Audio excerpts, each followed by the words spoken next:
Buenas tardes. Estamos ya llegando al final de nuestro ciclo de conferencias sobre sociedad y religión en el mundo actual. Y esta tarde pues tenemos con nosotros al profesor Pérez Tapia, José Antonio. José Antonio en la actualidad es decano de la Facultad de Filosofía y Letras y él es doctor en Filosofía y profesor de Filosofía. Es un querido compañero, querido colega y, sobre todo, un querido amigo.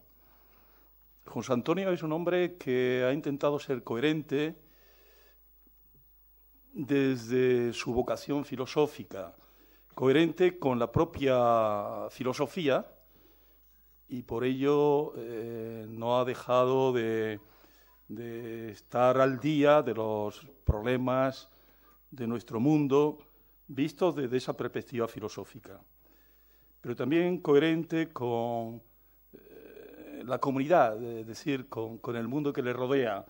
Por eso su compromiso como ciudadano se ha convertido en un compromiso político y él ha optado por una opción socialdemócrata, socialista, y la ha llevado a cabo y sigue militando en ella como parlamentario y ha dado importantes batallas, aunque no siempre las ha ganado, porque en política es difícil ganar batallas cuando su listón es muy alto, pero él se ha dejado la piel y en algunas ocasiones, hasta tal punto se ha dejado la piel que le ha costado el propio puesto, por ser coherente y por ser consecuente.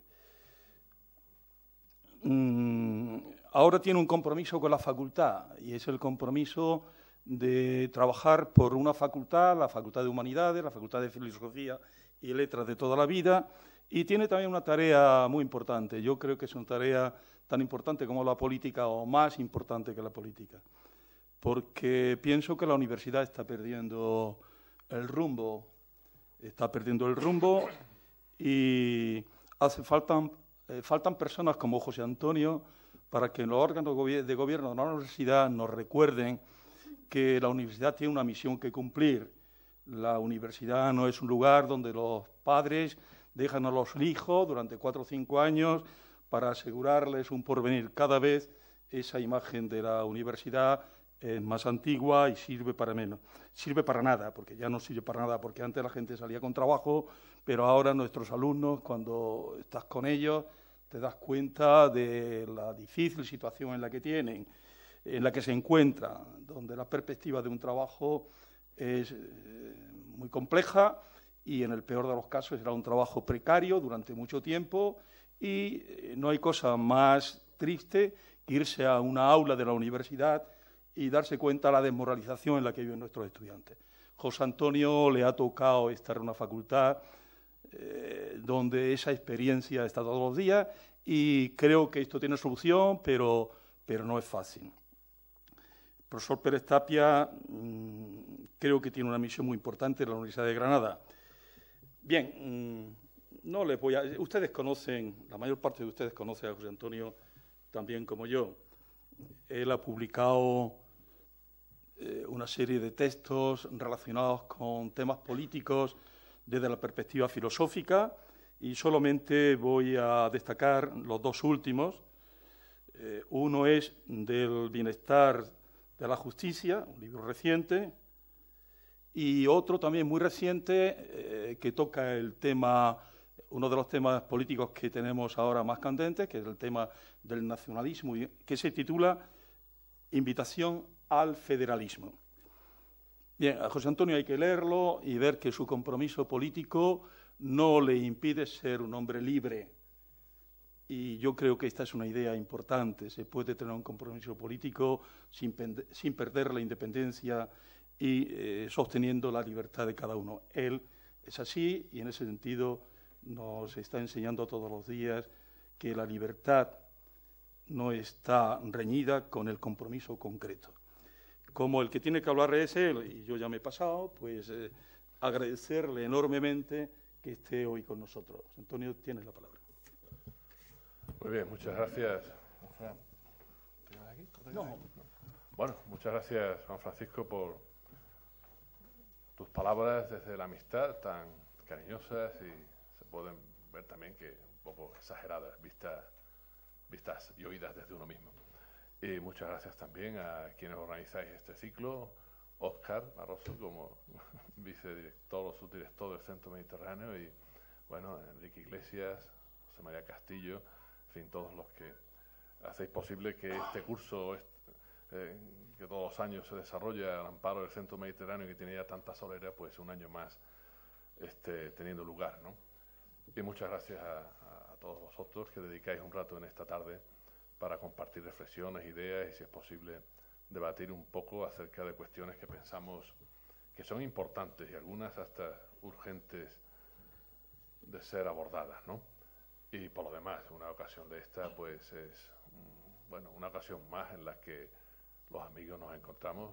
Agradezco la presencia aquí del profesor Pedro Cerezo, maestro de todos nosotros, de antiguos compañeros como Antonio Valderrama, que hacía muchos años que no nos veíamos desde que éramos muy jóvenes en la Facultad de Teología, y bueno, Serafín, y bueno, todos vosotros, alumnas y alumnos, por lo tanto, muchas gracias por acompañarme hoy. Bien, el tema que propuse cuando los que organizabais el curso me hablasteis de este conjunto de temáticas que podrían abordarse bajo el rótulo de religión y sociedad en el mundo de hoy, el tema que propuse por mi parte es política laica y convicciones religiosas. Seguramente ya se han tratado cuestiones relativas a esta temática en todas las sesiones anteriores. Voy a exponerlas, en fin, desde las reflexiones que he ido haciendo sobre esto, tratando de complementar o de añadir matices, perdón si hay repeticiones, sobre todas estas cosas, ¿no? Voy a hablar primero de una política laica, que supone una política laica, ese principio de laicidad que debe orientar la acción política máxime si pretendemos que sea radicalmente democrática. Luego hablaré de qué hacemos con las convicciones religiosas, cómo las relacionamos con esas prácticas políticas, y luego terminaré con un tercer bloque de cuestiones relativas a cómo entendemos, más allá de lo formalmente religioso, en relación a lo político, esas exigencias de un principio de laicidad, ¿no? Bien, sobre la política laica. Empezaré citando a un autor francés, murió hace un par de años, y escribió un libro muy interesante que ya me llamó la atención por su título, aunque conocía otras obras suyas, pero ese me resultó especialmente sugerente y me apliqué intensamente a leerlo. Es Daniel Ben Said, que escribió un libro que se titula Elogio de la política profana. Elogio de la política profana. Un buen libro. Un autor, en fin, en este caso se ubica ideológicamente en la izquierda y tal, pero con reflexiones que creo que son susceptibles de verse universalizadas, válidas para todos. Una política profana que puede entenderse como lo equivalente a lo que quiero decir como una política laica. Bueno, es una política, ¿verdad?, que no mitifica, una política que huye de sacralizaciones, una política, en verdad, secularizada, una política que no pretende ni apoyarse en ni utilizar falsos ídolos o invocar a Dios en vano. Diría ser una política sin dioses, ¿no? Que es lo que correspondería, bueno, pues a una situación como la nuestra, ya de vuelta de muchas cosas y de muchos procesos históricos, y se trata de asumir radical y consecuentemente lo que ha sido durante siglos, especialmente en la cultura europea, por extensión en la cultura occidental, un largo proceso de secularización. Un largo proceso de secularización que puede entenderse como un proceso de emancipación de la tutela de las instituciones religiosas, en el ámbito político, en las instituciones sociales, en el desarrollo del conocimiento, la ciencia, por ejemplo, en el despliegue de una moral autónoma, en fin, todo lo que ha acompañado también a la Ilustración, a la modernidad, y que además se ha extendido a todos los ámbitos de la cultura.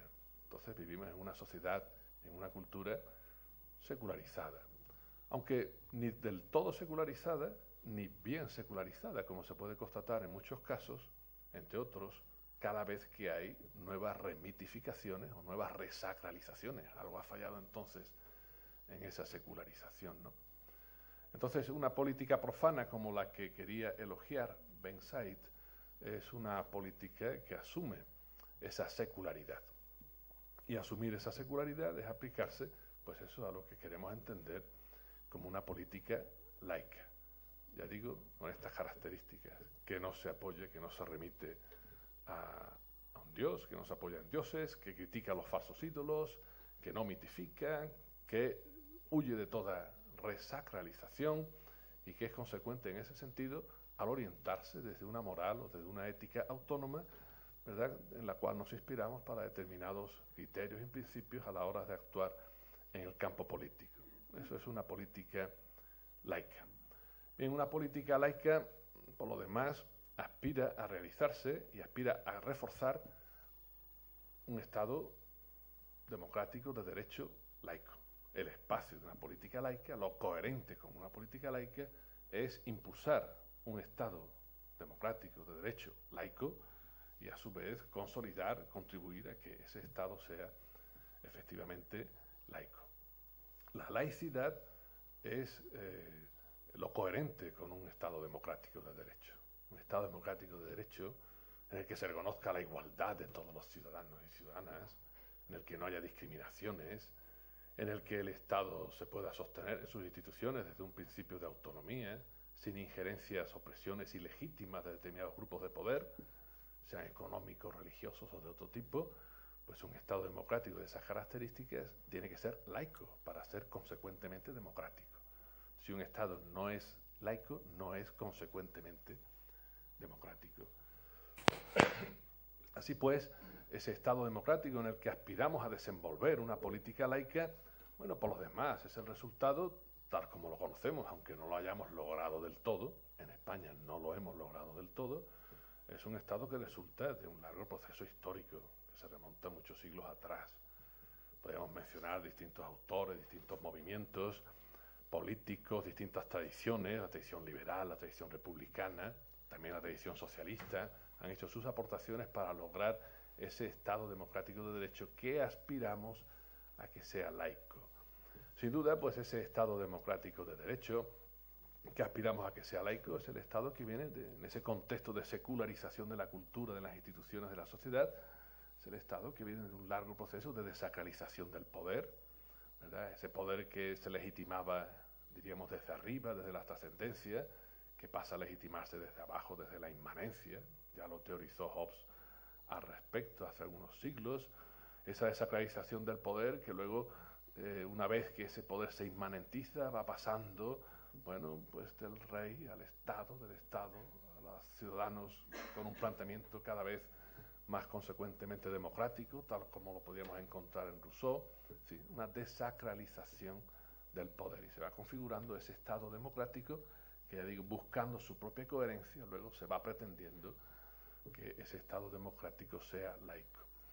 El proceso ha sido largo históricamente, aparte de determinados autores y corrientes, podríamos mencionar, bueno, distintos momentos que fueron especialmente significativos, ¿verdad?, a ese respecto. Podemos mencionar tres, haciendo un poquito de historia para tener algunas referencias. Ya en el siglo XVI, cuando se producían las guerras de religión entre católicos y luteranos en Europa, bueno, para poner fin a aquello se firmó la Paz de Augsburgo en 1555. Entonces, la Paz de Augsburgo se estableció aquel principio de que a cada sociedad, a cada Estado, habría de corresponderle la religión de su rey. De manera que de esa forma se pusiera un poco de orden para facilitar la convivencia y salir de esas guerras terribles, ¿no? Cada sociedad con la religión de su rey. Era una especie de solución multicultural en Europa, aunque homogeneizando cada sociedad, ¿no? Eso estaba todavía muy lejos de un principio de laicidad, ¿no? Algo se aproximó después la realidad a un principio de laicidad cuando, en años siguientes, un siglo después, con la Paz de Westfalia, en el siglo XVII, ¿verdad?, pues ya a la vez que se configuraban los nuevos estados europeos, se estableció otro principio que superaba el anterior, y es el principio de tolerancia y de tolerancia religiosa. Y algunos autores fueron punteros en reivindicar esa tolerancia, como John Locke en Inglaterra.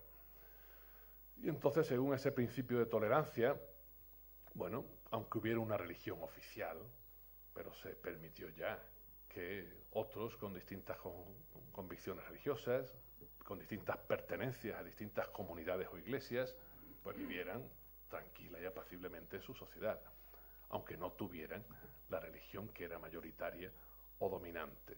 Entonces encontramos ese principio de tolerancia que suponía cierto avance, aunque sigue estando eso lejos del principio de laicidad. Pero ya se abría paso, ¿verdad?, esa diferenciación, de alguna manera, entre lo político y lo religioso, al menos permitiendo que se expresara de esa manera la pluralidad religiosa existente en el seno de una sociedad. Bueno, avanzando la historia, al hilo de la Revolución Francesa, cuando se empiezan a constituir democracias de nuevo cuño, con la burguesía como clase ascendente, los estados liberales que fueron saliendo a medida que caían los del viejo régimen absolutista, bueno, pues ya de nuevo iban siendo estados ya que iban apuntando a esta laicidad de un modo más consecuente, aunque en muchos sitios se seguía manteniendo la idea de una religión oficial. Claro, a veces estos procesos históricos no se perciben en todo lo que han supuesto a lo largo del tiempo.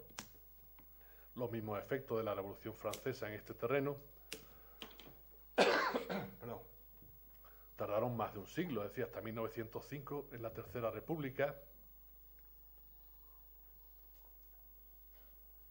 no se consolida el carácter laico de la República Francesa. Por lo tanto, más de un siglo, ¿no? Por referirnos a casos como los de España, en fin, la Constitución de 1812, hace 2 años, se celebraban los 2 siglos, el segundo centenario. Una Constitución liberal, bueno, pues seguía manteniendo el catolicismo como religión oficial del Estado, ¿verdad? Y en ese sentido, incluso la Constitución de la Segunda República Española, mucho más próxima, mucho más cercana a nosotros en el tiempo, y que para algunas cuestiones de nuestra realidad democrática actual ha servido de referencia, tampoco era del todo laica, aunque efectivamente ya eliminaba el carácter, en verdad, oficial de la religión católica. Que, por cierto, es lo que pasa a la Constitución de 1978, la actualmente vigente. Su artículo 16, si no recuerdo mal, pues se define esa situación del Estado español como un Estado aconfesional. No hay una religión de Estado, no hay una religión oficial, ¿verdad? Aunque se reconoce que el Estado ha de colaborar con todas las confesiones religiosas, y luego se añade esa coletilla de importantes consecuencias jurídico-políticas en la que dice que ha de atender especialmente al carácter mayoritario de la religión católica en la sociedad española, lo cual da pie a determinadas prácticas, instituciones y modos de proceder en la realidad política española. En fin, tenemos estas referencias históricas simplemente para apuntar cómo en ese contexto de secularización, de desacralización del poder, ha ido avanzando pues un Estado que deja de ser absolutista, que va siendo democrático, que consigue la tolerancia religiosa, que después de la tolerancia religiosa va ganando, para que esa democracia sea coherente, pues su carácter laico, aunque muchas veces estamos lejos aún de que ese carácter laico del Estado esté plenamente afirmado. La aconfesionalidad del Estado español, me apunto a los que dicen que es una situación intermedia, ¿no?, con todos sus méritos, por supuesto con muchos méritos respecto a la situación anterior, por ejemplo, de la dictadura de Franco, con su legitimación nacional católica y los privilegios que de manera más que abusiva conservaba la Iglesia católica en aquel contexto. Pero esta misma Constitución que tenemos, pues define eso, un Estado aconfesional, donde la Iglesia católica resulta especialmente mencionada en el texto constitucional, y eso genera determinadas consecuencias jurídico-políticas, y a eso le acompañan los acuerdos del Estado español con la Santa Sede de 1979. De enero de 1979 la Constitución fue aprobada en diciembre de 1978, y a la vez que se hacía la Constitución se iban reelaborando esos acuerdos del Estado español con la Santa Sede, en los cuales se consolidaban determinados privilegios de la Iglesia católica que siguen dándose hasta hoy. Nuestra situación en el Estado español es democrática, tenemos ya 35 años aproximadamente o más de democracia, pero en este punto tenemos aún cuestiones que resolver para que el Estado español sea consecuentemente democrático y para que esa política laica pueda realizarse con todas sus consecuencias en un Estado como el nuestro. Nos falta, por tanto, cierto trayecto por recorrer colectivamente en el Estado español a este respecto. Viendo todo ese recorrido, pues podemos decir que una política laica y una política que se apoya en ese principio de laicidad y que hace valer ese principio de cara a las instituciones políticas y en la relación de lo político con la religión, pues esa política laica ha tenido y tiene un carácter emancipador, un carácter de liberación, de afirmación de la autonomía del hombre, de afirmación además de ciertos derechos civiles que consideramos básicos, fundamentales e indispensables, como libertad de pensamiento, libertad de creencia, libertad de asociación, libertad de expresión. Todos estos derechos son los que entran en juego en el principio de laicidad. Esa laicidad, ¿cómo hay que hacerla valer? Bueno, en primer lugar, conforme a esos derechos, como lo consecuente, como decía al principio, con esa igualdad de los ciudadanos y ciudadanas en lo que al reconocimiento de sus derechos se refiere. Una situación contraria a la laicidad supone situaciones de privilegio, situaciones de discriminación, donde no todos son reconocidos en sus derechos de la misma manera. Si una confesión religiosa tiene un trato privilegiado, un trato de favor en determinado estado, o influye por determinados cauces políticos en la configuración de la misma realidad social desde la política, bueno, pues los miembros de esa confesión religiosa o esa comunidad religiosa como tal están en situación de ventaja injustificable en relación a otros miembros de la sociedad. Por tanto, el principio de igualdad, de no discriminación, exige el principio de laicidad del Estado y que la política sea efectivamente una política laica. A su vez, ese principio de igualdad, bueno, conlleva que, siendo eso así y siendo exigible desde un punto de vista normativo, eso debe conllevar, como digo, una clara separación entre Iglesia y Estado. Una clara separación que muchas veces se traduce en términos jurídicos como la neutralidad del Estado ante las diferentes confesiones religiosas que existan en una sociedad. Si el Estado no tiene por qué inclinarse a favor de unas, a favor de otras, en detrimento de terceras, sino que tiene que tener un trato, digamos, equivalente respecto a todas ellas. No se trata solo de neutralidad del Estado, sino de separación entre las iglesias y el Estado, entre lo religioso y la política. Lo cual no quiere decir que no tenga que haber relación, sino que la relación se establezca a través de una diferencia clara y nítida donde los ámbitos estén suficientemente y claramente delimitados. Entonces, separación, Iglesia-Estado, neutralidad del Estado. Prefiero muchas veces hablar de imparcialidad del Estado, ¿verdad? Porque, por ejemplo, ante determinados desarrollos, en fin, desde comunidades religiosas que puedan entenderse, que colisionan con derechos fundamentales de las personas, pues, que digo yo, comportamientos sectarios y demás, bueno, pues el Estado como tal, en tanto que Estado democrático de derecho, pues no puede decirse que sea neutral si afecta al derecho de las personas. Pero, en fin, el caso es que la neutralidad está consolidada jurídicamente, aunque en un sentido más amplio podamos hablar de la imparcialidad del Estado. Bien, en ese contexto, pues hay que seguir profundizando en ese carácter emancipador de la laicidad. Y en ese carácter emancipador de la laicidad, y no solo emancipador respecto a los individuos, sino un carácter que desde la emancipación y desde la autonomía lo que permite en verdad es la convivencia en una sociedad pluralista. Sin el principio de laicidad se nos viene abajo la articulación democrática de la convivencia en una sociedad pluralista. Por eso insistimos en que la laicidad no es antirreligiosa. Precisamente el principio de laicidad lo que permite es la convivencia de los religiosamente diferentes en una sociedad. ¿Cómo se hace posible esa convivencia? Desde luego evitando agravios, evitando tratos de favor, dándoles a todos los mismos derechos y facilitando, ¿verdad?, que todos tengan acceso, pues, a determinados y a los mismos recursos, ¿no? Por lo tanto, la misma convivencia social en un espacio democrático que se comparte exige el principio de laicidad. E insisto, la laicidad no es antirreligiosa. Lo que podemos entrever es que esa laicidad es anticonfesionalista, es decir, es contraria a los privilegios de cualquier confesión religiosa. El principio de laicidad, justamente para que todos tengan su lugar bajo el sol de un Estado democrático, de una sociedad que quiere convivir en democracia, no puede permitir que nadie tenga privilegios que supongan discriminación alguna.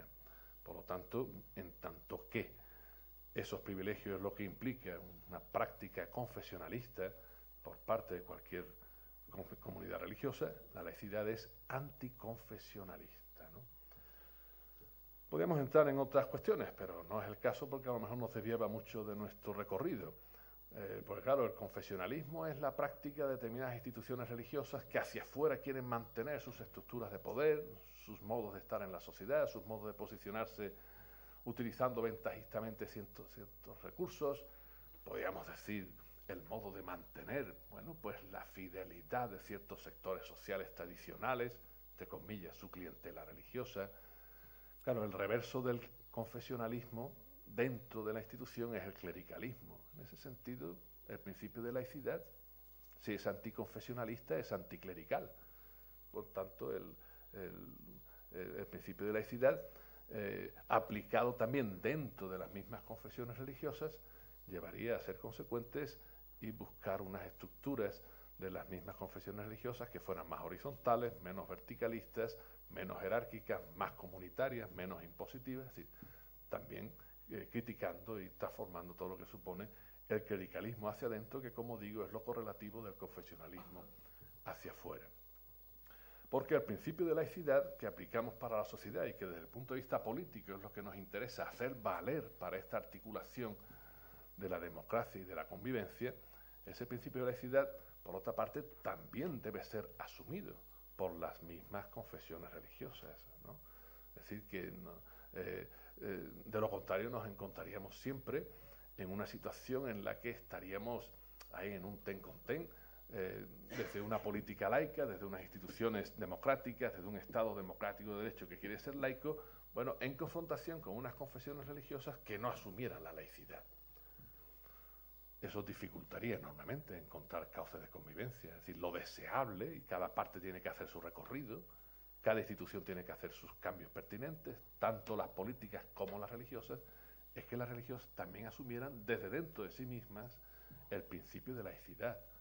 Máxime cuando se puede entender, y así es claro en algunas de ellas, podríamos pensar, si se puede decir de todas las demás, que el principio de laicidad es un principio fundacional, por ejemplo, de las religiones cristianas que se derivan de la figura de Jesús de Nazaret, que era laico, por cierto, ¿no? Entonces, la laicidad no es un elemento añadido a una tradición religiosa, es un elemento congénito. Otra cosa es que las tradiciones religiosas hayan traicionado ese principio de laicidad y se hayan jerarquizado, se hayan clericalizado, ¿verdad? Y se haya impuesto una determinada visión, ¿verdad? Que es unas determinadas prácticas y unas determinadas formas de organización que son contrarias a esa laicidad.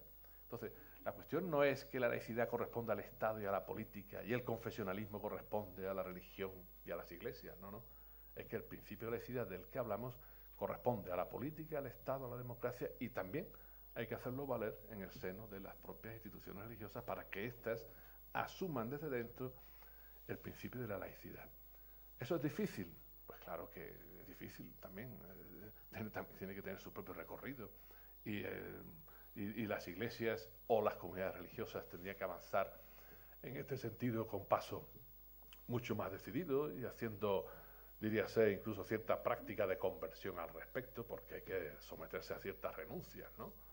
Renunciar a privilegios hacia afuera, renunciar a la pretensión de un lugar privilegiado, renunciar al monopolio de una verdad absoluta. Todo eso es lo que supone el principio de laicidad, ¿verdad? Y las mismas instituciones religiosas tienen que aplicárselo, ¿no? Por otra parte, las instituciones religiosas, ¿por qué van a pensarse desde ellas mismas que tienen un acceso directo a una verdad absoluta? La religión supone una dimensión de absoluto, pero no garantiza posesión alguna de verdad absoluta, ¿no?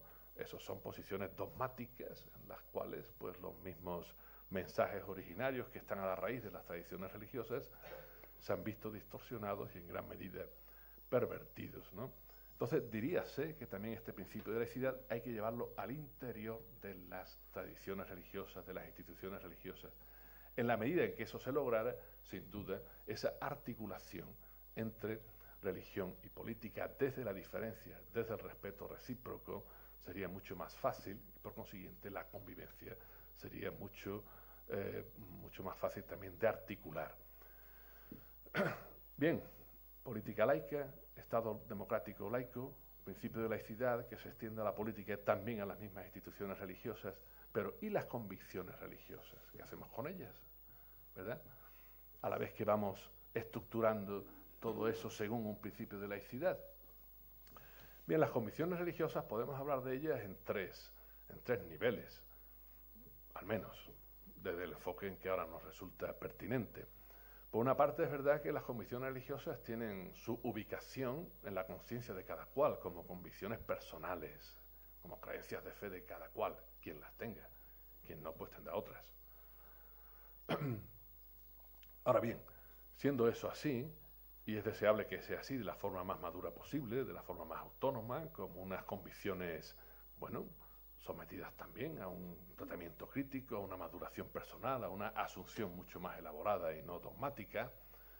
Siendo eso así, lo que es cierto a su vez es que la religión, al contrario de lo que muchas veces se dice, no es solo un asunto meramente privado o íntimo, que lo es. Las convicciones de fe son personales, pero no son personales solo en la interioridad del corazón o de la conciencia de cada cual. Aparte de ese nivel, muchos tendrán solo esa vivencia, hay otros ámbitos. Hay un ámbito comunitario, ¿no? Es decir, las expresiones de fe tienen lugar en un entorno, en un ámbito comunitario donde confluyen y viven la fe en común quienes comparten unas mismas convicciones religiosas. Entonces tienen esa dimensión comunitaria además de ese carácter personal. Bien, esas dimensiones comunitarias a su vez no se quedan encerradas, como se dice muchas veces en el templo o en la sacristía, sino que esa dimensión comunitaria se proyecta también socialmente hacia afuera, ¿verdad? Entonces hay unas manifestaciones públicas de la fe y los creyentes en una sociedad democrática, laica, pluralista, pues están en su derecho, como tantos otros colectivos, bueno, de manifestar qué piensan, qué sienten, cuáles son sus opiniones, o de hacer determinadas manifestaciones religiosas siempre que respeten el ordenamiento legal, los derechos de los demás, no entren en colisión con otras prácticas y mucho menos con las prácticas de otras confesiones religiosas, es decir, mientras haya un clima de respeto y de reconocimiento, todo ello se puede articular. Entonces, las convicciones de fe, las convicciones religiosas, lo religioso se da en estos tres niveles, el personal, el comunitario y el social. Desde el personal, bueno, pues también esas convicciones de fe alientan una política laica, dan motivos, dan sentido a un compromiso político de determinadas convicciones éticas, que aunque sea una ética autónoma, una ética, que digo yo, de una moral humanista, o una moral, en fin, que no tiene por qué estar sostenida exclusivamente desde criterios religiosos, pues sin embargo las convicciones de fe dan motivos para un compromiso político laico, ¿verdad? En virtud del cual pues un creyente, practicante en su caso, pues participa en la vida política sin necesidad, por otra parte, de estar recurriendo a Dios o invocando a Dios en el espacio público, sino simplemente confluyendo con otros tantos que serán de otras religiones o de ninguna, en un espacio en el que coinciden en tanto que ciudadanos, bueno, pues las convicciones de fe refuerzan los motivos de ese compromiso político, cívico o ciudadano, ¿no? A su vez, esas convicciones de fe que se viven comunitariamente, bueno, pues en tanto que esa expresión comunitaria refuerza esas mismas convicciones, pues sin duda sirve a favor de esos compromisos políticos, siempre que se juegue bien con la diferenciación entre lo religioso y lo político, ¿no? Bien, llegados a este punto, sí conviene hacer una distinción clara, que creo que es especialmente pertinente y que nos facilita criterios para resolver cuestiones de distinta índole, ¿no? Vamos a ver, tenemos esa política laica, ese Estado democrático que queremos que sea consecuentemente laico, y esa religión que se vive personal, comunitaria, y que también se manifiesta socialmente. ¿Cómo entendemos entonces la separación o la relación desde la diferencia? Hemos diferenciado lo religioso de lo político, y así debe ser, para evitar confusiones, para evitar intromisiones ilegítimas de un espacio en el otro, porque además vivimos en una sociedad pluralista. No se puede pretender que un grupo que tenga unas determinadas convicciones morales extienda a toda la sociedad y menos sirviéndose de la ley, ¿verdad?, sus propias convicciones. No, hay que buscar los puntos comunes donde podamos llegar a acuerdos respecto a lo que es de justicia, que cada cual tenga una visión más amplia de lo que entienda que es bueno. Si hay que hacer esas distinciones y esas diferencias y luego relacionar, ¿cómo lo resolvemos? Yo creo que aquí es importante hacer la diferenciación entre el espacio público político y el espacio público social. El espacio público político y el espacio público social. La diferenciación debe ser nítida, clara, ¿verdad? Y no solo la diferenciación, sino la separación en lo que se refiere al espacio público político. Sí, en el espacio público político no deben estar presentes las comunidades religiosas, ni tienen por qué hacerse explícitas las convicciones de fe de cada cual en tanto que interviene en ese espacio público político. Me refiero al espacio público político de las instituciones parlamentarias, del gobierno, el ámbito del poder, ¿verdad? Bien, ahí es donde hay que exigir esa neutralidad que mencionábamos. Y no solo institucionalmente, sino personalmente. Así nos ahorraríamos, por ejemplo, bueno, pues cuestiones tales como estas diatribas que surgen cuando hay que organizar un funeral de Estado. Un funeral de Estado tiene que ser una ceremonia laica. No es fácil resolverlo, pero debía ser así. O tendríamos mucho más resortes y recursos para ser consecuente con eso de que no debe haber discriminaciones, ni hay que obligar a nadie a que se manifieste respecto a sus creencias, ideas, etcétera, si no es el caso de que proceda. Por ejemplo, ¿por qué los cargos públicos tienen que verse sometidos a la elección de prometer o jurar el cargo cuando toman posesión de él? No tenía que ser así. Tenía que ser simplemente prometer para todos el acatamiento a la ley, el respeto a la Constitución, etcétera, etcétera. No jurar, que se entiende como un acto con connotaciones religiosas, ¿verdad? O por qué, bueno, en ese espacio público político se pretende desde las iglesias hacer presente eso, determinadas ideas, determinados valores o normas, de una forma abusiva en tanto que se utilizan procedimientos de presión ilegítimos, ¿verdad?, para que un parlamento adopte determinado punto de vista moral a la hora de legislar, por ejemplo. Eso es una forma de injerencia que no debe darse en el espacio público político. O porque la Iglesia Católica en España sigue disfrutando de una situación de privilegio, ahora que estamos ya en fase de declaración de la renta, como es el cuadrito correspondiente en la casilla del impuesto sobre la renta de las personas físicas. Eso es una situación de privilegio en el espacio público político, que no debe darse. Pero todas esas situaciones hay que eliminarlas, como otros privilegios, ¿verdad?, relativos a la presencia en la forma en que se da en el sistema educativo, en las Fuerzas Armadas. No solo porque está la Iglesia presente en las Fuerzas Armadas, en la manera en que está, sino porque se utilizan las Fuerzas Armadas, por ejemplo, para que la Legión acompañe al Cristo de la Buena Muerte en Málaga o en cualquier otro sitio, si es el ejército de todos y no tiene que tener esos compromisos con una parte de la sociedad, en un acto que no tiene nada que ver con la defensa nacional. Que eso se hacía hace un siglo, también hace un siglo se hacían otras cosas que han dejado de hacerse justamente por exigencias democráticas, y en este caso hay que añadirles el principio de laicidad. Podríamos poner múltiples ejemplos y en todo caso en el diálogo pueden salir.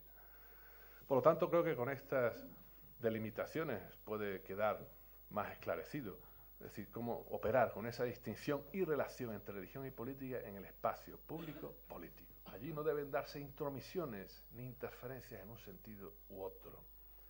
Lo cual no quiere decir que, por ejemplo, el Estado no tenga que establecer, por ejemplo, creo yo, acuerdos de cooperación con distintas instituciones religiosas, claro que sí, igual que lo hace con otras muchas instituciones de la sociedad civil, pero cuando se hagan, primero en igualdad para todas, no en privilegios para unas sí y para otras no. Y luego delimitando claramente en qué y sobre qué se establece el acuerdo de cooperación, ¿no? Porque si el acuerdo de cooperación es para mantener una presencia confesionalista en el sistema educativo español, pues entonces eso es criticable porque no se justifica. Entre otras cosas porque no es universalizable. No puede ser que todos estén haciendo lo mismo, ¿verdad? Entonces, por ahí hay que clarificar todas estas situaciones, que por cierto, puestos a clarificarlas, requerirían revisar, o como se dice en el lenguaje jurídico, denunciar los acuerdos entre la Santa Sede y el Estado español. Bien, pero todo no es espacio público político. Ya hemos dicho antes que hay un espacio público social, la opinión pública, el ámbito de la opinión pública, el ámbito de la sociedad civil, el ámbito de los medios de comunicación, la calle como espacio público que se ocupa con actividades religiosas hace una semana, con la Semana Santa, por ejemplo, que además algunos se escandalizarían si los musulmanes pues tuvieran alguna actividad parecida que ocuparan el espacio público, pues están en el mismo derecho y perfecto derecho que los católicos con sus procesiones de Semana Santa. Claro, es aquí donde hay que regular eso, donde el Estado tiene que hilar fino, porque no es cuestión de pretender erradicar determinadas manifestaciones de los religiosos a las cuales los ciudadanos, en tanto que son creyentes de sociedades religiosas o de comunidades religiosas, pues tienen derecho, siempre que eso esté en el marco de la ley, no interfiera en la convivencia, no se convierta en un obstáculo para el entendimiento común en una sociedad pluralista. Entonces, en el espacio público social, pues las religiones, las confesiones religiosas tienen su perfecto derecho a hacerse presentes, desde el respeto a la ley y desde el respeto a valores y normas que no siempre están legalmente establecidas, sino que tienen una índole ética o moral. Es en ese ámbito público-social donde incluso, claro es, las instituciones religiosas tienen su perfecto derecho a opinar sobre leyes. ¿Por qué no? Y a criticar, igual que lo hacen otras muchas asociaciones o colectivos, pero no a pretender imponer una legislación desde un determinado punto de vista moral, que eso es pasarse al otro lado, ¿verdad? A esa presencia ilegítima en el espacio público político. Se puede opinar, se puede tratar de conformar con argumentos, ¿verdad? Pero no desde una posición abusiva, actuando desde un grupo de poder que funciona como un lobby. Eso es distinto de, ¿verdad?, manifestar su opinión, como puede hacer cualquier colectivo de ciudadanos, que en este caso concurrirá, que es una iglesia determinada, en ese espacio público social común, que es, por ejemplo, la opinión pública. Por otra parte, un espacio fundamental en la vida social de nuestras democracias. Bien, yo creo que por aquí se puede articular mucho mejor esa relación desde la diferencia entre religión y política, esa relación desde el respeto y la no interferencia entre el Estado y las iglesias, y además desde aquí a la laicidad, ¿verdad?, se le puede dar y se le conviene darle otro componente. He dicho antes que la laicidad tiene un componente de emancipación, ¿verdad?, de liberación de tutelas, de liberación de poderes, de salir de servidumbres, de afirmación de derechos, de pensamiento crítico, de libertad de conciencia, asociación. Pero es que funcionando así, en ese espacio público social, esa laicidad adquiere un componente de reconocimiento.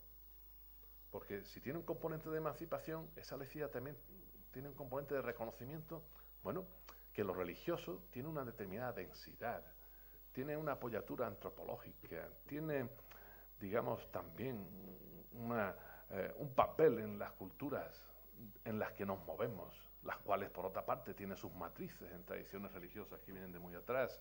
Es decir, hay un reconocimiento de lo que se llama el hecho religioso, como un hecho que, aparte de sus ambigüedades, déficits, elementos negativos, bueno, pues contiene también muchos elementos positivos que enriquecen la vida social, que nutren la vida social, de visiones valorativas, de sentido, de aportaciones que vienen de muchos siglos atrás, como un bagaje que desborda las mismas iglesias y que en muchos casos pasa a ser patrimonio colectivo de todos desde un punto de vista laico. La Biblia no solo es un libro valioso, un conjunto de libros para los creyentes, es patrimonio de la humanidad, como podemos decir otras muchas cosas de diferentes tradiciones religiosas. Entonces, con esta distinción entre espacio público político y espacio público social, podemos hacer valer el carácter emancipador de la laicidad, lo que ha pretendido el laicismo como movimiento político, y a su vez el carácter de reconocimiento de lo religioso como algo valioso en un contexto de sociedades pluralistas, asumido desde esa dinámica del reconocimiento, ¿no? Un par de cosas para ir terminando la exposición. Nuestras sociedades actuales son mucho más complejas que hace unas décadas, ¿no? Hace unas décadas, por ejemplo, en la transición, cuando hablábamos de Estado confesional, esto se quedó sin el camino recorrido del todo, faltan algunos pasos para un Estado laico. Bueno, entonces argumentábamos en favor del Estado laico en función de muchas de las cosas que acabo de presentar, teniendo presente, a su vez, pues el carácter pluralista de una sociedad que se abría a la democracia, ¿no? Y ese pluralismo como valor democrático que está reconocido en la misma Constitución requiere esa laicidad como condición para el respeto recíproco, ¿no? No se puede imponer las convicciones religiosas, ni se puede permitir que la religión se legisle para todos de manera abusiva. Si la pluralidad ideológica, moral, política de una sociedad requería el principio de laicidad del Estado para que su democracia fuera una democracia madura, inclusiva respecto a todos. Pues bien, eso es hoy aún más necesario que hace décadas. Porque hoy lo que no vale ya de ninguna manera es la ecuación de que a una sociedad le corresponde una cultura y que a esa cultura le corresponde una religión mayoritaria, más o menos. No, esas ecuaciones se han roto. Nuestras sociedades tienen una gran diversidad cultural, son pluriculturales. Y con esa pluralidad cultural va también su carácter plurirreligioso. Hay muchas religiones en nuestra sociedad. Entonces la convivencia social en democracia requiere ser aún más exigentes con ese principio de laicidad e impulsar esas dinámicas de emancipación y esas dinámicas de reconocimiento mucho más ante esa pluralidad densa, ante esa pluralidad compleja que nos presenta una sociedad donde hay ya muchas culturas, y eso es irreversible, y habiendo muchas culturas nos encontramos con que con esas culturas también están presentes muchas y distintas religiones. Por lo tanto, esa laicidad obliga aún más. En ese sentido, el principio de laicidad se convierte en un imperativo moral, el principio de obligarnos a ese tratamiento respetuoso, no impositivo, en lo que se refiere a las relaciones entre religión y política, y eso pasa a ser parte de una política laica. Sin la laicidad no es posible el diálogo interreligioso, porque siempre estarían unas religiones en situación de privilegio respecto a otras, lo cual quebranta elementos básicos como condiciones de todo diálogo posible, la simetría, la igualdad de los interlocutores.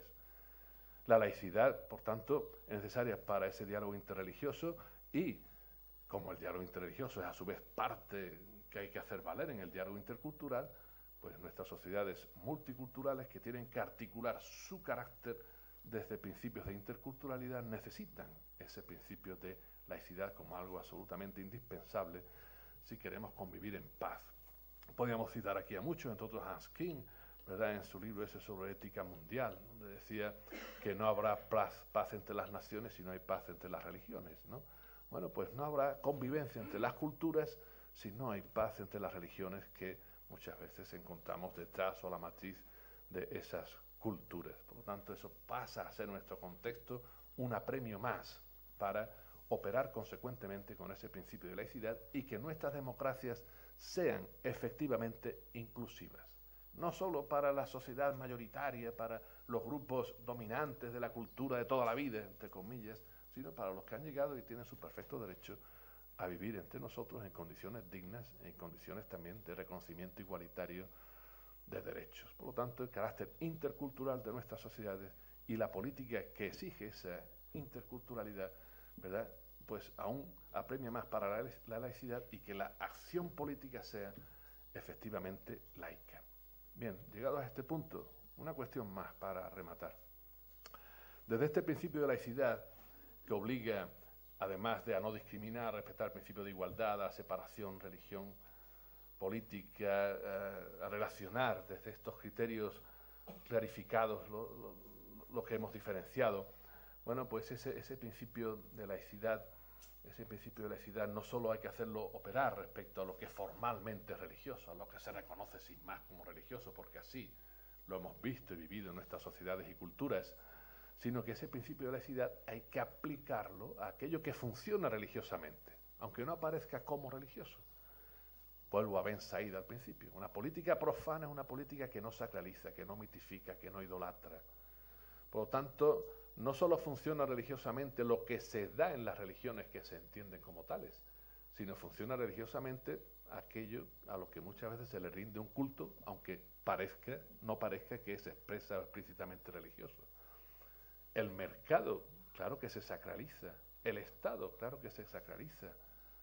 Entonces hay que levantar esa sacralización, hay que llevar allí esa crítica a lo que está malamente mitificado y a lo que distorsiona, bueno, pues muchas de las prácticas y de las realidades de los contextos en que estamos impidiendo, bueno, pues una vida democrática mucho más estructurada, mucho más articulada, no con tantas miserias, impidiendo una vida digna de los ciudadanos mucho más consistente, impidiendo una acción política más emancipadora o liberadora. Entonces hay que desmontar todo aquello que está mitificado, sacralizado, idolizado o idolatrado en nuestras sociedades. Podemos apuntar a dos líneas, ¿no? Las mitificaciones y sacralizaciones que se dan en torno al mercado, a lo económico, como lo intocable, ¿verdad? Pues una política laica es la que tiene que ser capaz de enfrentarse también a esas sacralizaciones, por ese lado. como una política laica tiene que ser también la que sea capaz de enfrentarse, que digo yo, a la mitificación, a la sacralización de la soberanía, ¿verdad? Cuestión jurídico-política, concepto que por otra parte tiene muchas connotaciones religiosas, viniendo de dónde viene, y que estamos viendo que se constituye en un obstáculo tremendo para resolver ciertas cuestiones cruciales en el Estado español. Y está mitificada la soberanía, sacralizada. Como venía de Dios, que era el soberano, pues ha pasado al rey, al Estado, a la democracia, y ahora tenemos la soberanía que se quiere defender como una única, indivisible, infragmentable, monolítica, monológica, cuando es la soberanía que nos están robando a diario. Por lo tanto, una política laica tiene que ser una política crítica también respecto a esas realidades, para que no sean tomadas religiosamente. Y así como emprenderemos verdaderos caminos de emancipación, de reconocimiento y de convivencia. Es decir, una política laica no tiene que aplicarse solo a las iglesias que se reconocen social y culturalmente como tales, sino que tiene que aplicarse también a lo relativo a esas dos grandes divinidades, ¿no? Moloch, el dios de la economía, el dios que nos trae por la calle la amargura, ¿verdad? Incluso reduciendo a pequeño tamaño a Leviatán, pero también a ese Leviatán que sigue predicando su soberanía de una manera insostenible, pero que parece que cuanto más insostenible, más abusiva o autoritariamente se pretende aplicar a los ciudadanos. Entonces, una política laica es una política, ¿verdad?, que no sucumbe ni a los abusos de Moloch ni a los abusos o encantos de Leviatán. Y es ahí donde hay que entender también radicalizadamente ese principio de laicidad. No hay que sacralizar nada. Y quizá podemos quitar el quizá, seguro que si no sacralizamos nada, una política laica será la que de verdad encuentre una nueva manera de entender lo sagrado, o para evitar equívocos, como dice el filósofo Levinas, lo santo, es decir, lo relativo a la dignidad inviolable de cada persona. Si no se sacraliza nada, es cuando estaremos en condiciones de defender siempre y de manera incondicionada, es decir, no sujeta a ningún juego de intereses o negociación fraudulenta, la dignidad de todos y cada uno de los individuos. Entonces, la democracia va con la laicidad con la democracia, y ambas cosas en un Estado de Derecho a servicio de la dignidad de todos como ciudadanos y ciudadanas en igualdad de derechos. Muchas gracias.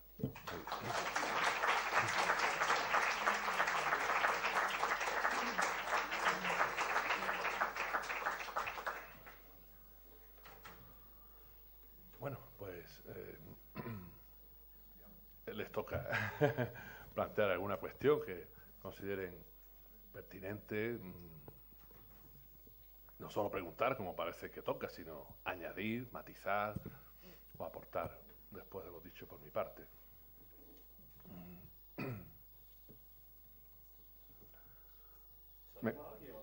Sí, me consta que algunos ya habían calentado motores, solo tienen que ponerse en marcha. Hay una cuestión que tú planteabas. ¿Sí, Luisa? ¿María? Bueno, yo quiero hacer una pregunta. Venga. Quizá, solamente para romper el fuego, no tengo... Quizá habría que sacralizar algo. Y habría que sacralizar tal vez lo único que es sagrado, que es la vida. El sentido agambiano del Homo sacer. El hombre como vida, tanto como soy, como vida natural, como vida biológica, entendiendo la vida biológica como formas de vida. Obviamente, en ese contexto que tú hablabas, de respeto a todas las formas de la vida. Eso sería tal vez en un plano ideal, pero si no apuntamos hacia eso, estamos cogidos por la trampa del mercado y por la trampa del Leviatán, que quiere hacernos ver que la vida democrática es una vida racional. ¿Por qué? Porque está la norma constituyendo la vida democrática, ignorando lo factual, que es que la violencia impera en la vida democrática. Si tuviéramos... la violencia impera en la vida democrática porque son las mayorías. Es muy difícil tener otra democracia. Habría que repensar otra forma de democracia. Pero quizá el único respeto, lo único sagrado sería la vida, las distintas formas de la vida y ensayar formas de la vida que no estén sujetas a esta maldición de los mercados, a esta maldición del leviatán, que quiere normativizar lo que es simplemente factual. Bien, con la cuestión que planteas van a su vez formuladas otras muchas, ¿no? Creo que podemos estar de acuerdo en que la vida tiene una dimensión de sacralidad, en el sentido de exige un respeto que nos obliga a pensar y a actuar en consecuencia, diciendo que no todo es manipulable, no todo es, digamos, utilizable, ¿no?, con criterios de rendimiento pragmático en lo que a la vida misma se refiere. Ahora bien, yo creo que has mencionado a Agamben o a otros que se pronuncian en ese sentido. Por mi parte, creo que esos planteamientos respecto a la vida, siendo muy relevantes, hay que acompañarlos siempre. Es mi opción y me aclaro con muchas cosas desde ese punto de vista. Sí, a la noción vida le añadimos vida digna, lo cual no quiere decir que la vida sola, en general, pues no sea suficientemente valiosa como para que se respete. No, no, no. Incluso reconociendo en ella una dimensión de sacralidad. Pero si a la vida le añadimos lo de vida digna, entonces a esa dimensión de sacralidad se le puede sumar esa dimensión de santidad como noción ética laica, secularizada, que acabo de mencionar antes. Porque respecto a la vida en general, se puede afirmar que exige un respeto incondicional en todos los casos, mientras que eso sí se puede afirmar respecto a la vida digna, ¿no? Entonces ahí, reconociendo el valor vida o de la vida, pues lo complementaría y añadiría más elementos de consideración, hablando, recogiendo aquí cierta tradición kantiana, de la vida digna, ¿no? Respecto a lo demás, claro, las formas de nuestra democracia, que estamos viendo, en fin, que ante el acoso de los dioses, es decir, los poderes del mercado, de lo económico, etcétera, y de otras interferencias, bueno, pues nuestras democracias muestran también sus debilidades, sus miserias, sus déficits, con todo lo que tienen de valiosas a su vez, donde hayan funcionado decentemente como democracias parlamentarias, representativas y articuladoras de un sistema institucional que ha permitido la convivencia colectiva en forma razonable, ¿no? Pero hoy vemos sus límites y sus déficits, y es verdad, coincido contigo en que tanto para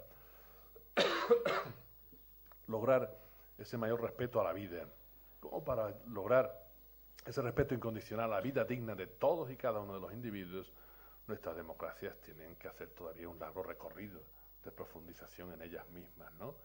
Porque la democracia no solo es un juego de mayorías y minorías, ni siquiera es solo que lo es, un juego de instituciones de contrapesos de poder, no solo que lo es un sistema para darnos leyes justas, suficientemente legitimadas, sino que siendo todo eso, la democracia es un sistema político que tiene un núcleo ético que se cifra justamente en el reconocimiento recíproco que nos hacemos de la dignidad de todos y cada uno.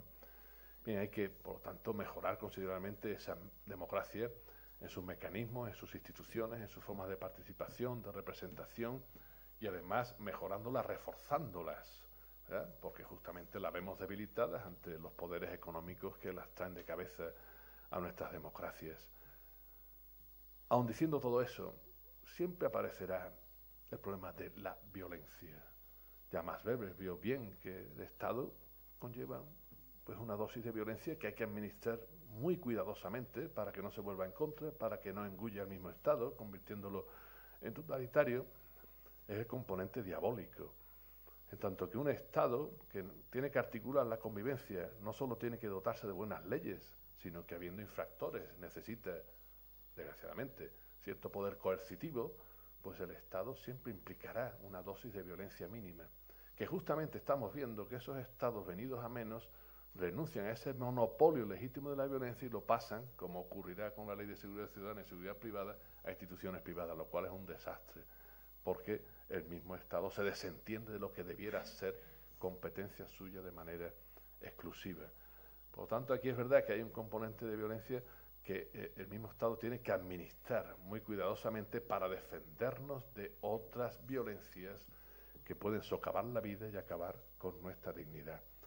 Pero, en fin, un planteamiento de una democracia consecuente abundaría en todo ello y, desde luego, en el sentido de no mitificación de ninguna de estas instancias, ni el Estado, ni esa misma violencia. No hay que mitificar ni la misma democracia, es decir, que hay que tratarlo todo, en fin, con mucha más humildad, con mucha más dosis de crítica y, digamos, haciendo valer todo esto desde unos criterios de razonabilidad que podamos compartir entre todos y llegando a acuerdos comunes en sociedades muy complejas y muy plurales. Y esto ya no lo tenemos que meter ya, dicho así, en el disco duro, ¿no? De nuestros comportamientos individuales y colectivos. Aquí hay que hacer esfuerzos notabilísimos y a veces nos van a costar, pero son absolutamente necesarios para conjugar la pluralidad.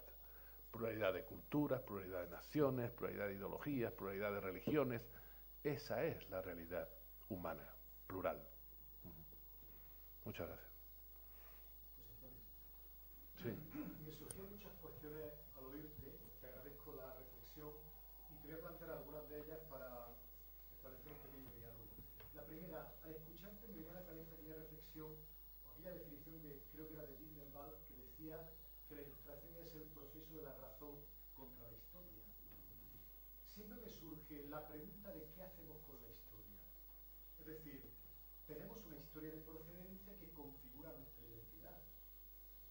Y en el sentido de la laicidad que tú hablabas, eso está en nuestra vida cotidiana. Por ejemplo, las fiestas que descansamos tienen que ver con momentos religiosos propios del cristianismo en nuestro país. El nombre de las calles llevan el nombre de la Virgen o del Señor y no el nombre de Buda o de Mahoma, porque venimos de una historia de procedencia. Hace poco ha habido una cierta polémica en Inglaterra porque el primer ministro ha hecho unas declaraciones donde decía que la identidad de Gran Bretaña, de Inglaterra, es una identidad cristiana. El tema de la historia, ¿cómo se introduce dentro de esta articulación laica de la sociedad? Porque es algo que no podemos simplemente ignorar. Esa sería un poco la primera cuestión.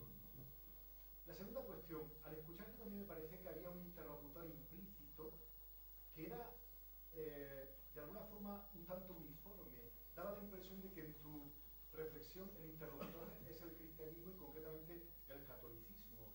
Has hecho referencia a que lo laico es un elemento inherente del propio cristianismo, pero ¿qué pasa con aquellas tradiciones religiosas donde lo laico no está tan claro que sea un elemento inherente a esa propia tradición religiosa? Me parecía que tu articulación tenía ese interlocutor implícito que es propiamente cristiano. Esto nos podría llevar muy lejos porque hasta qué punto la modernidad es hija del cristianismo o no, es una reflexión que ha salido también a lo largo de las distintas reflexiones que se han hecho en estos días, ¿no? Y la tercera, perdona, y última cuestión, me ha gustado mucho esa diferenciación entre espacio público-político y espacio público-social, y estoy de acuerdo desde el punto de vista trascendental, utilizando términos kantianos, pero cuando ya bajamos a la categorialidad, no sé si sería tan fácil esa aplicación. Y creando un poco también de debate, te preguntaría, por ejemplo, la creación de una cátedra de teología, no de ciencia de la religión, sino de teología en la Universidad de Granada, ¿cómo se podría dilucidar desde esta articulación que tú has hecho, diferenciando espacio público-político y espacio público-social? Bien, tres cuestiones densas. La primera, sobre la historia, que no solo pasa, sino que pesa. Bien, la misma ilustración ha generado corrientes de pensamiento, y aquí tenemos grandes especialistas al respecto, que han corregido también un sesgo muy unilateral de la ilustración misma.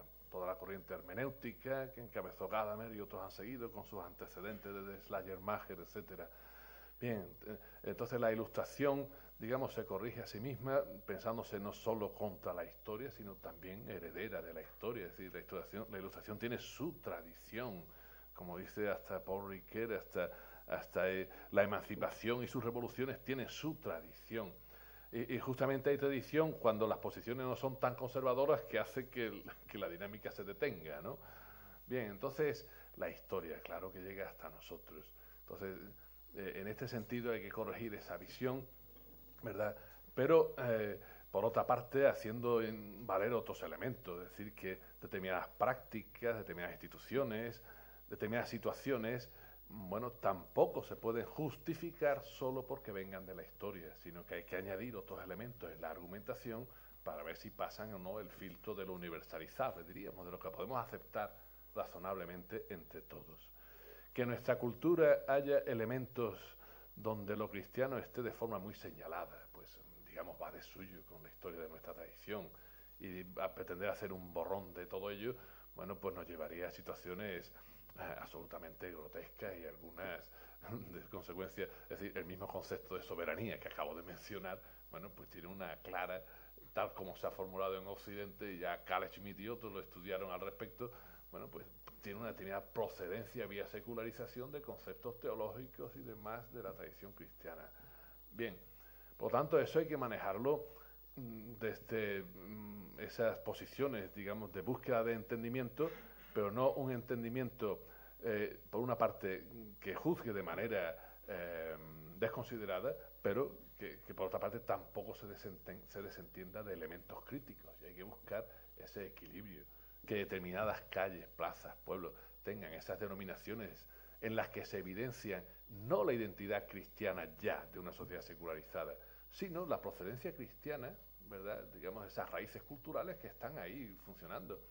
Yo creo que eso no debe ser como determinadas fiestas, es lógico. Ahora, la cuestión es de esas fiestas, cómo se viven en la actualidad, esas fiestas, qué implicaciones tienen en el ámbito político o no tienen. Es decir, que ahí hay muchos elementos que son absolutamente discutibles y resolubles, con criterios democráticos, buscando ese equilibrio. Por otra parte, claro, estamos en situaciones absolutamente novedosas, desde esa interculturalidad a la que he aludido, o de esa multiculturalidad que hay que convertir en interculturalidad. La multiculturalidad es un hecho que a veces se afronta con estrategias de multiculturalismo. Otros pensamos que el mismo hecho de la pluralidad cultural hay que afrontarlo con estrategias de interculturalidad, de diálogo entre los culturalmente diferentes, y ahí hay que buscar pues, nuevos espacios, nuevas formas de entendimiento, nuevas maneras de ver la historia, a su vez, ¿verdad?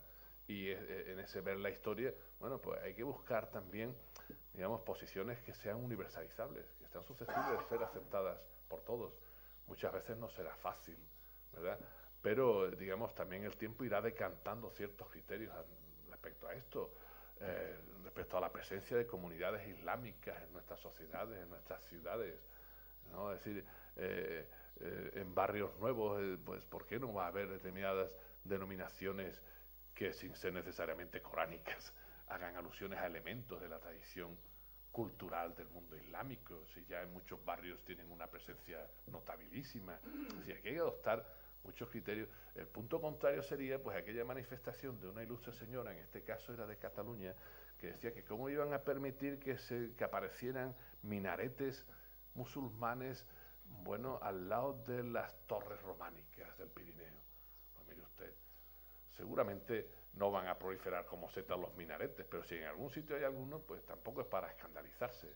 Ya los criterios urbanísticos ayudarán a resolver las cuestiones sin necesidad de entrar en conflictos religiosos, ¿no? La misma normativa y el ordenamiento legal tiene que ir previendo todas estas situaciones. No sé si respondo a la cuestión. Pero en fin, aquí sí que es verdad que hacen falta buenas dosis de sentido común. Cambiar el nombre de una calle que desde el siglo no sé cuánto se llamaba Virgen de o el santo patrón del pueblo, pues quizá no tenga mucho sentido. Ahora, lo tiene menos cambiar el nombre de una calle que es civil para darle a estas alturas un nombre religioso. Eso sí, eso es distinto. Eso tiene un carácter impositivo que salta a la vista, ¿no? Bien, la segunda cuestión era lo de otras confesiones religiosas y mi interlocución era esta, ¿no? No era de manera... Sí, que es... Bueno, sí, yo creo que aquí, aunque ha aludido al final a lo intercultural e interreligioso, pero evidentemente nos movemos en un contexto donde los elementos de referencia de la propia tradición y de nuestra situación son fundamentalmente esos. Aparte de que quien tiene una posición de privilegio, que incluso podría pensarse que hasta algunos aspirarían que fuera de monopolio en ese asunto, es la Iglesia Católica en España, que viene de una tradición nacional católica muy dura, hasta hace 40 años, ¿no? Bien, por lo tanto, tiene cierta lógica que nos movamos con esa interlocución. Pero tú lo decías además que con esa interlocución podemos hablar con cierta soltura de la laicidad como un principio constituyente fundante del mismo cristianismo evangélico, tal como arranca de la figura de Jesús de Nazaret o de la experiencia del resucitado en las primeras comunidades. De acuerdo, y en ese sentido podemos decir, sin temor a equivocarnos, que el cristianismo es una religión laica, ¿verdad? Entre otras cosas, se hablaba del sacerdocio universal de todos, que era la manera de que no hubiera sacerdotes. Luego la cosa se clericaliza, ¿verdad? Como nos enseñó José María Castillo hace mucho tiempo, cuando no teníamos canas y esas cosas. Bien, entonces... exactamente. Ahora, en otras confesiones religiosas, en otras comunidades, vamos a ver, en otras comunidades es probable que al hablar de estas cuestiones hubiera que hacerlo de otra manera, de entrada, porque su tradición y su recorrido es distinto. Ahora bien, ¿hay elementos análogos, hay elementos parecidos que permitan pensar esto y llegar a un punto de acuerdo? Esa es la cuestión. Yo creo que sí. El mundo islámico no es contrario a la laicidad. Es más, el Islam, en principio, tampoco es una religión clerical.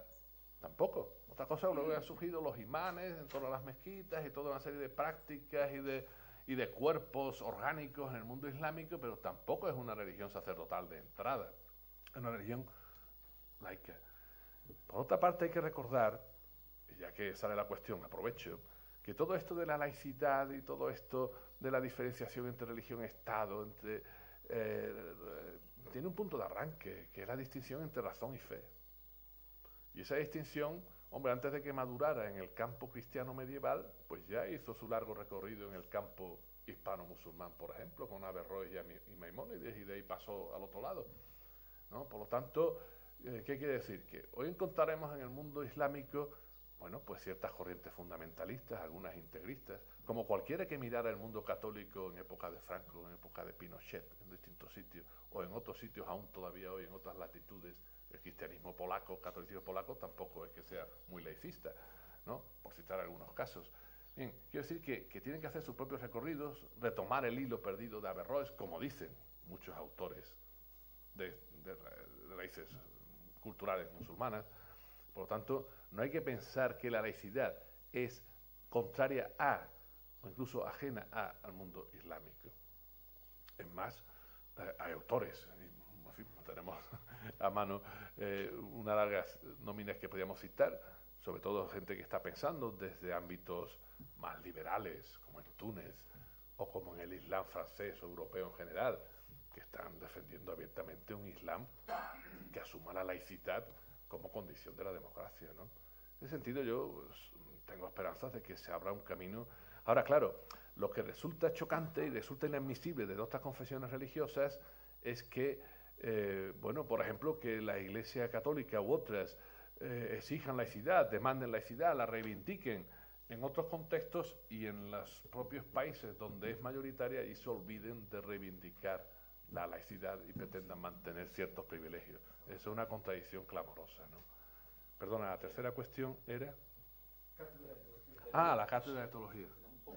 Bueno, la cátedra de teología, un momento, además tuvimos un encuentro muy fructífero en la Facultad de Teología sobre este punto.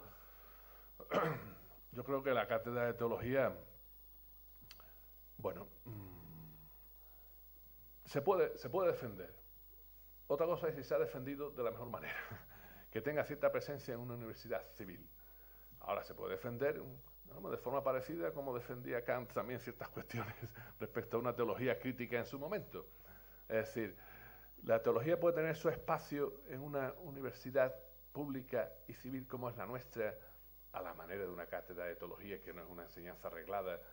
Bueno, puede tenerlo, y de suyo, pues, personalmente apoyé el invento en lo que a la Universidad de Granada se refiere. Ahora, hay que tener en cuenta varias cosas. Primero, no es nuestra tradición, por lo tanto hay que cuidarlo muy bien. Son los países anglosajones, o en Alemania, en Centro Europa, a donde llegó la reforma protestante, pues está mucho mejor integrado en el paisaje académico, social y cultural. Aquí no, porque la Iglesia Católica fue duramente contrarreformista y su enfrentamiento con los sectores académicos y políticos dificulta todos esos entendimientos, ¿no? Por lo tanto, hay que adoptar unas formas y un lenguaje y unas maneras de presentar eso para que sea asumido de mejor manera. Y desde la misma teología que quiere presentarse en una cátedra de la sociedad civil, pues como bien sabes y lo hemos hablado, pues hay que hacer ciertos recorridos también a la hora de defender el papel, si se quiere llamar así, de una razón teológica al lado de otra forma de ejercicio de la razón en el ámbito público, en este caso académico, de una universidad. ¿Qué hace esa teología en sus reflexiones? ¿Qué noción de verdad baraja? ¿Qué criterio de racionalidad? ¿Cómo asume la categoría de revelación? Todo esto son cuestiones que serían interesantísimas que se debatieran en una cátedra de ese tipo, ¿no? Y aparte está la cuestión de cómo gestionarla en este contexto, ¿no? Perdón si me he extendido. No, era un poco por la hora. Sí, sí. Si hay alguna pregunta, rogaría que fuera breve y también la respuesta que fuera breve. Ah, perdona. Sí, Pepe. Ha introducido el debate diciendo que si quería hacer alguien una pregunta pertinente, me va a permitir que yo haga una impertinencia. Sí, sí, seguro. El cariño que sabes que te tengo como amigo y creo que estamos en un ámbito amigable, porque no se relaciona exactamente con tu conferencia, pero sí están íntimamente ligados con este asunto. Y por tu experiencia personal, ¿no? Me la contestas como creas que puedas. Pues tú eres aquí un profesor que está dando una lección extraordinaria, yo aprendí mucho, pero tú tienes una vida más rica, que has estado más cosas en muchos ámbitos. Y por ahí va mi pregunta. ¿Tú crees que el Partido Socialista actual está en la situación futura de poder plantear un cierto carácter laicista a determinadas cosas, como la revisión de los acuerdos con la Iglesia Católica y otras cosas? Desde tu experiencia, es decir, desde lo que tú conoces y hasta donde pueda llegar en tu respuesta, ¿cómo crees que se planteará eso en el futuro? Es un partido que opta, teóricamente, a hacer de nuevo poder de gobierno ciudadano. Bien, es una pregunta muy pertinente. Podría ser respecto al Partido Socialista u otras fuerzas de izquierda y matizaríamos la respuesta, o de derecha. Bien, como bien sabes, y en fin, mi amigo Pepe Herbás hace esta pregunta conociendo ciertos recorridos políticos y biográficos, ¿no? En fin, algunos nos hemos pasado años presentando enmiendas y aportaciones a nuestros congresos para avanzar en la laicidad del Estado. Nos hacían el mismo caso que cuando hablábamos del federalismo y de la estructura de un Estado federal para una España plurinacional. Luego, claro, cuando Santa Bárbara truena, pues ya, o cuando truena nos acordamos de Santa Bárbara y es un poco tarde para hacer determinados recorridos. Pero ateniéndonos a la laicidad, ¿no? Claro que hemos insistido en esto, pero no ha sido fácil. Ahora mismo, el Partido Socialista, que preguntas por ello, justamente en su conferencia política ha acogido lo que no llegó a acoger del todo, aunque sí fue más receptivo en el último Congreso Federal, que fue en 2012, una vez que se salió del gobierno. Es decir, entonces ya aceptaron lo de la revisión de los acuerdos Iglesia-Estado, y ahora de manera más nítida se ha aceptado en la última conferencia política. Claro, el escepticismo de la ciudadanía es muy notable. Claro, porque ahora en la oposición y de vuelta de tantas cosas y teniendo que recuperar cierta credibilidad o mucha credibilidad, pues parece que el Partido Socialista se acoge a eso. Bueno, si se acoge a eso y los ciudadanos en general somos capaces de hacer que lo cumpla si llegara al gobierno, pues mira qué bien. ¿No? Es decir, hay que obligar a la gente, y en este caso a una formación política, que sea consecuente con sus propias declaraciones. Y además los ciudadanos y ciudadanas están tomando nota de que cuando no se incumplen los programas electorales, se pasa la factura correspondiente. Y si esos elementos van a ir y deben ir en un programa electoral y no se cumpliera, pues habría que pasar la factura correspondiente. Hasta ahora no se había cumplido eso de la revisión de los acuerdos Iglesia-Estado, que por cierto no puede cifrarse ahí, aunque es una pieza fundamental, la cuestión de la laicidad del Estado. Pero es fundamental, porque otras muchas cosas que se dicen respecto a presencia del clero en Fuerzas Armadas, respecto a la cuestión de la religión o no, o cómo está en el sistema educativo, respecto al sistema sanitario, respecto a las cuestiones fiscales, pues estamos absolutamente bloqueados si no se revisan los acuerdos de Iglesia-Estado que tienen un carácter de tratado internacional. A veces se ha dicho que por ser tratado internacional, hombre, denunciarlos es muy difícil porque requiere un incumplimiento fuerte por parte, ¿no? Bueno, puede ser difícil, pero jurídicamente no es imposible.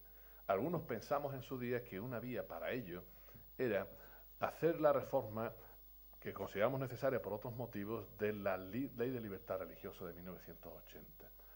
Y lo logramos en la legislatura anterior, que se acometiera y se hiciera el anteproyecto de Ley de Libertad Religiosa, de reforma de la Ley de Libertad Religiosa. Porque, siendo una ley orgánica, hubiera obligado a revisar los acuerdos de Iglesia-Estado que no serían conformes con la nueva Ley de Libertad Religiosa, siendo orgánica cuando se aprobara. ¿Qué pasó con la Ley de Libertad Religiosa?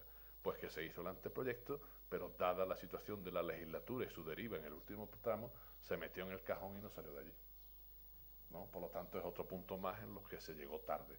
Es verdad que luego, como se ha dicho, pues hubo ciertas prácticas, ciertos desarrollos legislativos, como una legislación del aborto en términos de ley de plazos, como la cuestión del matrimonio igualitario y otra serie de cosas en las que, bueno, digamos, el gobierno socialista anterior adoptó una perspectiva, digamos, laica o al menos de autonomía respecto a las presiones de un sector importante de la Iglesia Católica, no toda, por fortuna, ¿no?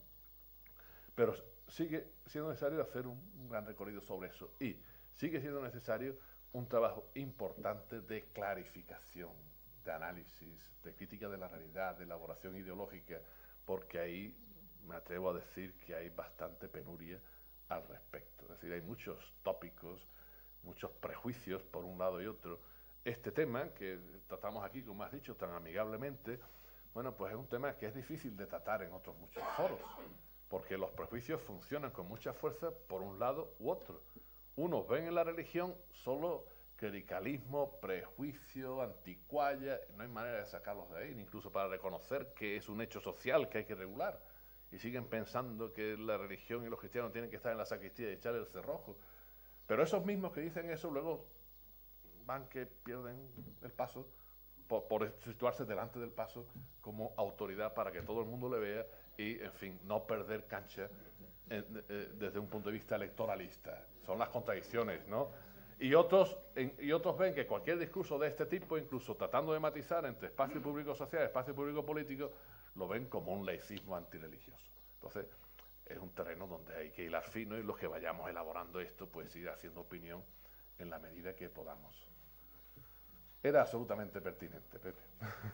Rápidamente, bueno, solamente yo creo que tu concepto y el concepto de laicidad no debemos de contraponerlo o ponerlo a sacralidad. Es decir, porque siguiendo la ideología de Algarve que ha dicho Juanfra y otros muchos pensadores, la vida, pero en su amplio sentido, de la naturaleza, el cosmos, y todo eso, hasta que llega al hombre, ¿no? Eso tiene un sentido misterioso, sagrado, vamos a llamarlo así, ¿no? En la cual, o sea, no se opone eso, sí se opone es usar lo sagrado para usarlo como instrumento de poder. Eso es lo que creo que se contrapone a la laicidad auténtica, ¿no? Y sobre todo a introducir también el tema ya en ese ámbito global, pues de la naturaleza, de la ecología, del pensamiento heideggeriano del disorgue, que tenemos que tener el cuidado esencial de uno por el otro y de la misma naturaleza y del planeta, etcétera, etcétera, ¿no? Tratar de incorporar todo ese pensamiento de que no es contra la laicidad, sino que lo sagrado o la sacralidad es cuando se trata, o sea, es válida, pero lo que no es válido es usar esa sacralidad, sea desde el estamento que sea, para el poder y para incluir en una sociedad laica y democrática, ¿no? Sí, yo insisto ahí, bueno, la laicidad obliga a renunciar a toda resacralización, estos términos, a toda mitificación. Claro, lo sagrado es muy difícil de acotar, de matizar, digamos, tiene muchas dimensiones y es un terreno difícil de moverse en él. Y a su vez lo sagrado se presta a la manipulación, a ser mal interpretado, a ser abusivamente tratado, ¿no?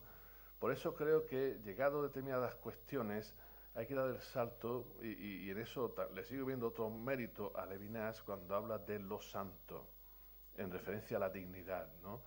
Porque los santos tienen donde ponemos la categoría de santidad misma, implica una mayor resistencia a la manipulación, ¿verdad?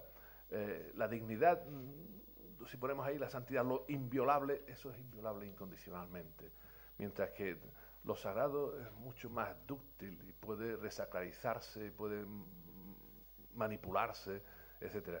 Pero ciertamente, abundando en ello, vamos a ver, desde la laicidad desde la religión hay que pensar la laicidad, ¿verdad? Entre otras cosas para asumirla.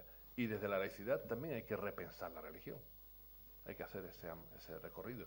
Es verdad que la tradición en la que hemos madurado las exigencias de laicidad, su condición de algo correlativo al Estado democrático, de derecho, correlativo a derechos civiles y políticos y todo esto, es una tradición europea, moderna, occidental, que hay que universalizar, ¿verdad? Quitarle el sesgo etnocéntrico occidentalista para que pueda ser asumible por todos. Y es una tradición donde la categoría vida digna, asociada a derechos, a ciudadanía, etcétera, es la que nos ha servido de referencia. Y es verdad que un planteamiento laico también tiene que abrirse a esas otras consideraciones que habéis apuntado, que van con otras dimensiones de la vida que igualmente requieren un respeto considerable que no debe ser ajeno a un planteamiento laico. Yo creo que es la hora. Pues nada, sí. ¿Perdón? Sí, es la hora porque había gente que le gustaba el fútbol y que no se preocupen, que van a llegar ahora el primer gol del Real Madrid. Así que espero que no haberme equivocado. Ya en serio, mañana tenemos, teóricamente era la última conferencia, pero no va a ser la última, la del profesor Cerezo. La última será el próximo lunes. José María Castillo dijo que iba a ser el miércoles, pero hay mucha gente, muchos alumnos sobre todo, que han dicho que había un riesgo de acueducto y de puente, y entonces será el lunes. Así que no se lo olviden, mañana lo recordaremos de nuevo, pero mañana el profesor Cerezo tiene a las 7 su conferencia. Muchas gracias, José Antonio. Gracias a vosotros.